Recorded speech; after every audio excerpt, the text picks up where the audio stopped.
Balık restoranına balık yemeye gittiğim zaman o lezzetli mezeleri yemekten balığa yer kalmıyor ve genelde balık yemeden kalkıyorum. Eğer de siz de benim gibiyseniz demek ki aynı kafada insanlarız.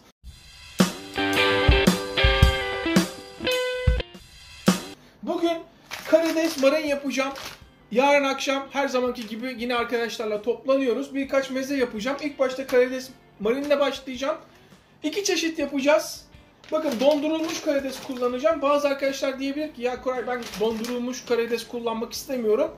Paşa gönlünüz bilir. Siz tazesini balıkçıda alabilirsiniz. Kendiniz temizleyebilirsiniz. %100 Türk markası Dardanel kullanıyorum.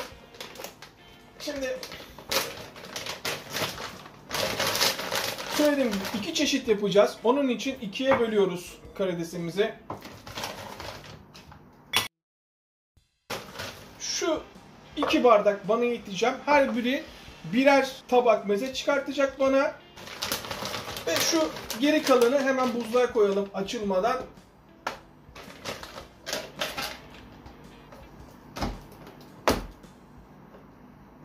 Şu vakum makinemizde, gerçi vakum yapmıyoruz, sadece yapıştıracağız. Açılmadan dolaba kaldıralım ki başka bir karides tarifimde, başka bir meze yaparken kullanabileyim. Evet, bakalım. Evet, ilk günkü gibi hemen bu buzluğa. Şimdi bir gün bekleyecek olanı hemen malzemelerini ayarlayalım. İlk başta bir limona ihtiyacımız var.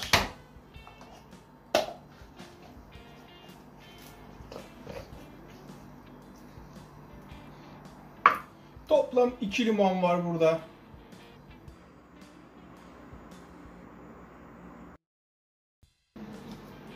Bir kırmızı soğan. Hemen ince ince doğruyoruz. Evet, müthiş.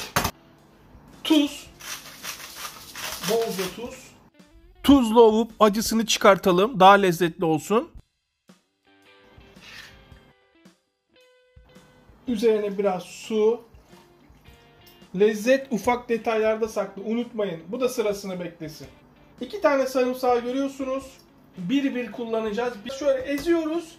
Bak sadece eziyorum, görüyorsunuz. Ezdikten sonra sırasını beklemesi için buraya bırakıyorum. Devam. Şu kullanacağımız karideslerin bir tanesi. Hemen suyun içine koyuyoruz. İyice çözülsün diye biraz sirke. Elma sirkem kalmamış, onun için üzüm sirkesi kullanıyorum. Şöyle iyice sirkenin de lezzetini alsın diye. Evet, iyice çözüldü. Şöyle bir kontrol edelim. Bunlar normalde temizlenmiş. Ama yine de kontrol etmekte fayda var. Bak, temizlenmiş ama işte güvenmemek lazım. İç organı burada duruyor. Bunu kimse yemek istemez. Bak, görüyor musunuz? İç organı. Nereden aldık? Dardanel. Sınıfta kaldın. Bak. Bunlar mutlaka olmamalı. Diğer markalarda böyle olmuyor. Dardanel. Sınıfta kaldın Dardanel. Şimdi ben bunu iyice bir temizleyeyim. İyice bir yıkayayım. Bakın iyice temizledim. En ufak bir bağırsak falan kalmadı. Yarısını temizle, yarısını temizleme. Olmaz bu iş. İlk başta soğanlarımız. Şöyle suyunu sıkarak iyice suyunu akıtın. Hiç suyu olmaması lazım. Şu karidesin temizlenmemiş olması yarısının canımı sıktı. Baştan söyleyeyim. Hemen buna şöyle 1 limon suyu. Şöyle 2 tane sıkmıştık. Yarısını koyuyorum. 1 limon suyu.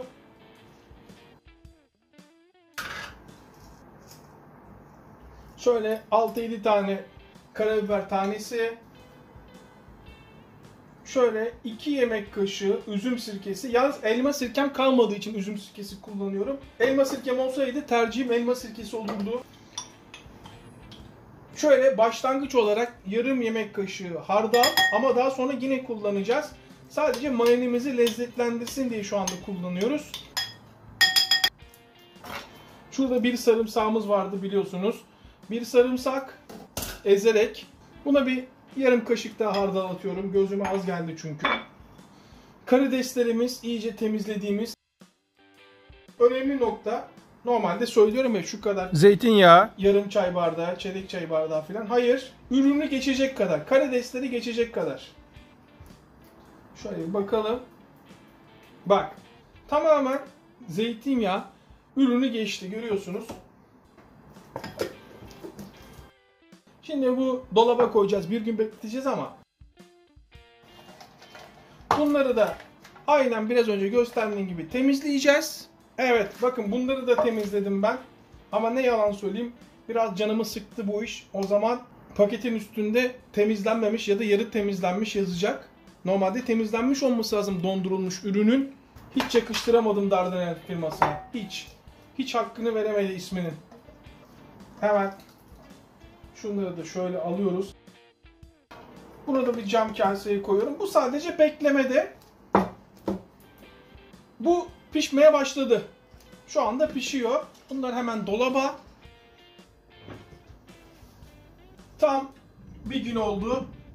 Şu asit içinde pişen karidesimiz. Bu da ikinci şekil pişireceğimiz karidesimiz. Tam 12 saat sonra. Bir bakalım. Hemen normal oda sıcaklığında su. Şimdi bu suyun kaynamasını istiyoruz.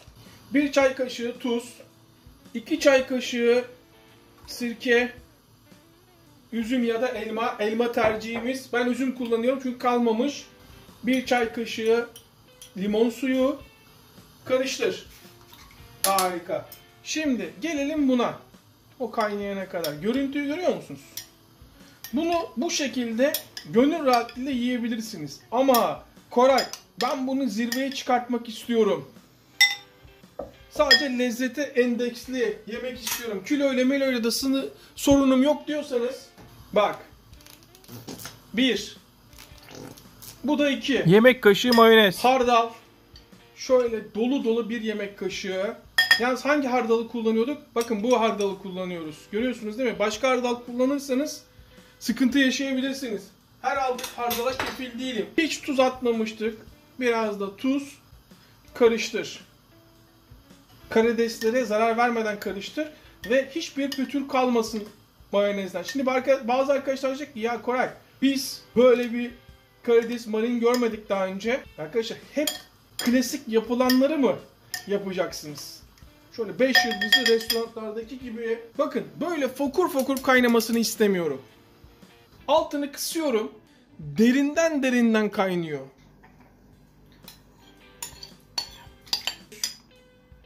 Sadece 1 dakika. Bu önemli. Eğer 1 dakikayı geçirirseniz kuru olur. Yaptığınız bütün emeğiniz boşuna gider. Tam 1 dakika oldu. Ocağı kapat. Karideslerini al. Görüyorsunuz değil mi? Hemen nasıl? Şunu diyenler olabilir. Ya Koray çok az karides kullanmıyor musun? Şurada topu 20 küsurdur. Arkadaşlar zaten masada çok malzememiz var. Ayrıyetten porsiyon olarak yapıyorum. İsteyen daha çok yapabilir. Fakir bir kanalız falan diyorum bazen ama takılma için şaka yapıyorum. İnşallah kimse alınmıyordur. Kafalarda şöyle bir soru işareti olabilir. Ya Koray bunun üstüne soğuk su koymuyor muyuz ya da buza yatırmayacak mıyız? Hayır arkadaşlar, yatırmayacağız. Çünkü tam gerektiği dakikası kadar haşladık. Üstüne şöyle biraz limon. 1 2 3 4 Yemek kaşığı zeytinyağı. biraz tuz, karıştır. Evet, harika. Bunların hepsini sıcakken yapmak çok önemli. Şimdi bu sırasını beklesin.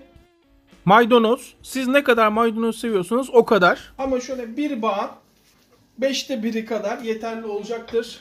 Hemen kesebildiğiniz kadar ince ince. Evet, müthiş. Şunun içine karıştır.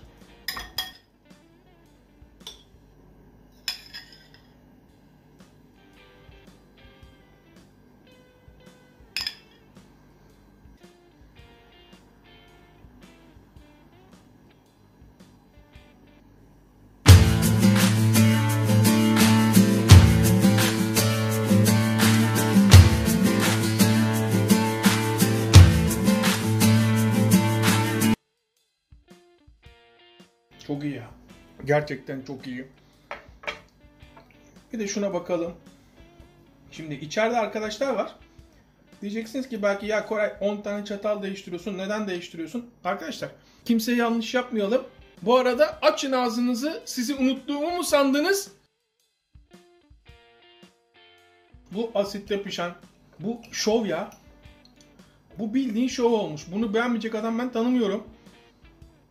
Şunu yemeden kimse bak bana eleştiri yapmasın. İlk yapacak olanlar kendi ağız lezzetine göre ayarlasın. Mayonezini, hardalını. Bak bu hardaldan başka kullanırsınız. Sanki adamları ortak gibiyim. Habere gösteriyorum ama doğrusunu yapın diye. Çünkü hardal bu işlerde çok önemli arkadaşlar. Evde yaptığımız hardal vardı biliyor musunuz? Şuraya koyayım hatta. Onunla yapın. Size yemin ediyorum bir çatal bile yiyemezsiniz. Burun delikleriniz, kulak deliklerinizden alev çıkar. Onun için hardal çok önemli. Bu yemeklere tat vermesi için böyle hardal lazım. Ve tabii ki şuradaki abone ol tuşuna basmayı unutmazsanız benden daha keyiflisi yok. Hepimize yine sağlık. Tekrardan selamlar.